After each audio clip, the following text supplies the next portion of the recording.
ITC limited স্থায়ী ঠিকা শ্রমিক ইউনিয়নের ও চন্দ্রহাটি ২ নম্বর অঞ্চল তৃণমূল কংগ্রেসের বিজয়া সম্মিলনী অনুষ্ঠান হয়ে গেল দিঘিরপাড় মাঠে। উপস্থিত ছিলেন হুগলি শ্রীরামপুর জেলা আইএনটিটিইউসির সভাপতি মনোজ চক্রবর্তী, সহসভাপতি গৌতম দাস বল, রাজ্য তৃণমূল কংগ্রেস SC/ST সেলের সহসভাপতি ও প্রাক্তন বিধায়ক মানস মজুমদার, জেলা পরিষদের সদস্য পাপিয়া ডক, চুচুড়া মগরা ব্লক তৃণমূল কংগ্রেসের সভাপতি তাপস চক্রবর্তী, তৃণমূল যুব কংগ্রেস সভাপতি বীরেন্দু খাড়া, বাঁশবেড়িয়া শহর আইএনটিটিইউসি সভাপতি সুজন মিশ্র, চন্দ্রহাটি ২ নম্বর গ্রাম পঞ্চায়েতের প্রধান শরৎচন্দ্র বর্মন, উপপ্রধান প্রিয়াঙ্কা সরকার সহ গ্রাম পঞ্চায়েতের সদস্যা ও আইএনটিটিইউসি নেতৃত্বরা।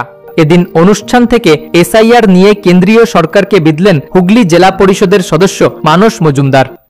প্রথম দিন থেকে SIR এর যে প্রক্রিয়া, সেই প্রক্রিয়া সম্বন্ধে বিরোধিতা করে আসছেন। তার একটাই বক্তব্য, SIR সম্বন্ধে আমাদের কোনো আপত্তি নেই, SIR হোক, আমরাও চাই, কিন্তু যে পদ্ধতিতে যে ডকুমেন্টসকে সামনে রেখে SIR করা হচ্ছে তাতে প্রচুর বৈধ ভোটারের নাম বাদ যেতে বাধ্য। আমরা এইভাবে SIR হলে বাংলায় আমরা SIR-কে আমরা সমর্থন করব না। ইতিমধ্যে আপনারা বিহারে দেখেছেন, প্রথম পর্যায়ে 63 লক্ষ লোকের নাম SIR-এ বাদ গিয়েছিল। পরবর্তী সময় সুপ্রিম কোর্টের নির্দেশে সেই SIR মাধ্যমে আমরা দেখলাম 47 লক্ষ লোকের নাম ফাইনাল ভোটার লিস্ট থেকে বাদ গেছে। এবং মায়েরা বসে আছেন, তাদের উদ্দেশ্যে বলছি, এই 47 লক্ষ ভোটারের মধ্যে বিহারে 22 লক্ষ মহিলা ভোটার। একটা কথা ভাববেন যে 47 লক্ষ ভোটারের নাম বাদ দিয়েছে বিহারে, তার মধ্যে 22 লক্ষ মহিলা ভোটার এবং অন্যান্য সম্প্রদায়ের মানুষ, তাদের বাকি সেই সম্প্রদায়ের মানুষ বাকি রয়েছে।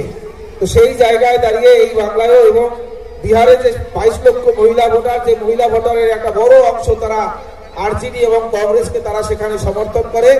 যেহেতু সামনে নির্বাচন, সেই নির্বাচনের আগে মায়েদের নাম সেখানে বেশি করে বাদ দেওয়া হয়েছে।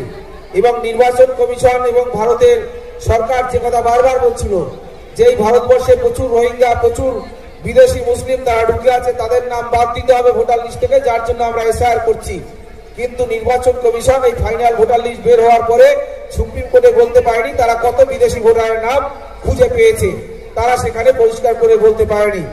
আমরা এই বাংলায় যারা বসবাস করি, SIR এই বাংলার ক্ষেত্রে আরো ভয়ের কারণ, কেন এই বাংলায় প্রচুর পূর্ববঙ্গীয় মানুষ বসবাস করে, এই বাংলায় প্রচুর এদেশীয় মানুষ, দুলে বাগদি, হাইডোম, আদিবাসী সম্প্রদায়ের মানুষ বাস করে। আমরা দেখেছি যেভাবে বিহারে SIR হয়েছে, সেই পদ্ধতি যদি এই বাংলায়ও SIR হয়, তাহলে কিন্তু এই বাংলায় একটা বড় অংশের মানুষ তারা ভোটার লিস্ট থেকে তাদের নাম বাদ যাওয়ার সম্ভাবনা রয়েছে। আর ভোটার লিস্ট থেকে আপনার নাম বাদ যাওয়া মানে আপনি সরকারি সমস্ত সুযোগ সুবিধা থেকে বঞ্চিত হবেন, আপনি সাধারণ একজন মানুষ হিসেবে বসবাস করবেন, এর বাইরে কোনো আপনার এই ভারতবর্ষে অধিকার থাকবে না। এই ভারতবর্ষে এর বাইরে আপনার কোনো অধিকার থাকবে না। মমতা বন্দ্যোপাধ্যায় বারবার বলছেন যে SIR হোক, আমাদের আপত্তি নেই। SIR বিগত দিনে যেভাবে হয়েছে সেখানে মৃত ভোটারের নাম বাদ দিয়েছেন, কেউ এলাকায় না থাকলে তাদের নাম বাদ গেছে, ভোটার লিস্টের সংযোজন বিয়োজন হয়েছে, নতুন ভোটার লিস্ট পাবলিশ হয়েছে। কিন্তু যেভাবে এই ভোটার লিস্ট বিহারে তৈরি হলো, তাতে আমরা বাংলায় সন্দেহ প্রকাশ করছি যে কেন্দ্রের বিজেপি সরকার নির্বাচন কমিশনকে ব্যবহার করে এই বাংলায় একটা বড় অংশের ভোটারকে বাদ দিয়ে তারা নির্বাচনের বৈতরণী পার হতে চাইছে। কারণ তারা দেখছে এই বাংলায় অনেক চেষ্টার পরেও বাংলার মানুষ যেভাবে মমতা বন্দ্যোপাধ্যায়ের উপরে বারবার ভরসা রাখছে, এই বাংলায় তারা মানুষের সমর্থনে ক্ষমতায় আসতে পারবে না, তাই তারা নির্বাচন কমিশনকে কাজে লাগাচ্ছে।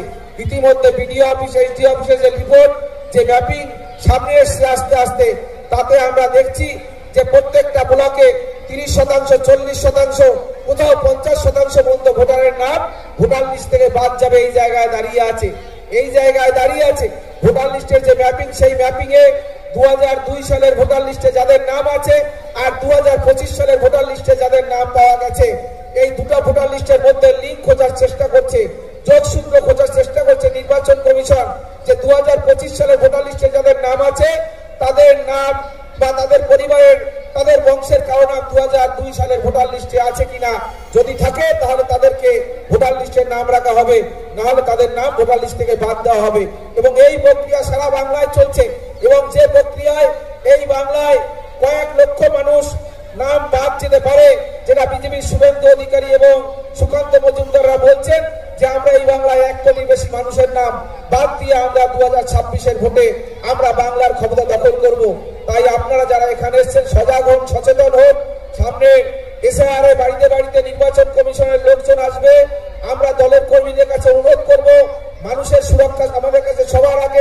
দলের নেত্রী বলেছেন একজন বৈধ ভোটারের নাম আমরা বাদ দিতে দেবো না। আমাদের লক্ষ্য রাখতে হবে নির্বাচন কমিশনের লোক তারা যাতে কোনোভাবে বিজেপির দ্বারা প্রভাবিত না হয়ে, তারা যাতে কোনোভাবে নির্বাচন কমিশনের যে নির্দেশ বেশি করে বৈধ ভোটারের নাম বাদ দিয়ে এই রাজ্যে বিজেপিকে ভোটে জেতাতে হবে, সেই কাজটি তারা করতে না পারে। আপনারা বাড়িতে বাড়িতে যাবেন, মানুষকে ভরসা যোগাবেন। মমতা বন্দ্যোপাধ্যায় সবার সাথে আছে। মমতা বন্দ্যোপাধ্যায় কোনো বৈধ ভোটারের নাম বাদ দিতে দেবেন না। মমতা বন্দ্যোপাধ্যায় কেউ যদি মৃত ভোটার হয় তার নাম বাদ যাক, সেখানে মমতা বন্দ্যোপাধ্যায় বা তৃণমূল কংগ্রেসের আপত্তি নেই। এই এলাকায় কোনো ভোটার থাকে না, হয়তো কোনো এক সময় থাকতো, এখন অন্য জায়গায় থাকে, তার নাম বাদ যদি ভোটার লিস্ট থেকে যায় মমতা বন্দ্যোপাধ্যায় বা তৃণমূল কংগ্রেসের সেখানে আপত্তি থাকার কথা নয়। কিন্তু আপত্তি অবশ্যই আছে যারা বংশ পরম্পরায় বসবাস করে, সে হিন্দু হোক, মুসলিম হোক, শিখ হোক, ঈসাই হোক, হারি হোক, ডোম হোক, দুলে হোক, বাগদি হোক বা এদেশের জেনারেল কাস্টের ভোটার হোক, তাদের নাম যদি বাদ দেওয়ার চেষ্টা করে কোনোভাবে নির্বাচন কমিশনকে ব্যবহার করে বিজেপি, তৃণমূল কংগ্রেস কর্মীরা চুপ করে বসে থাকবে না।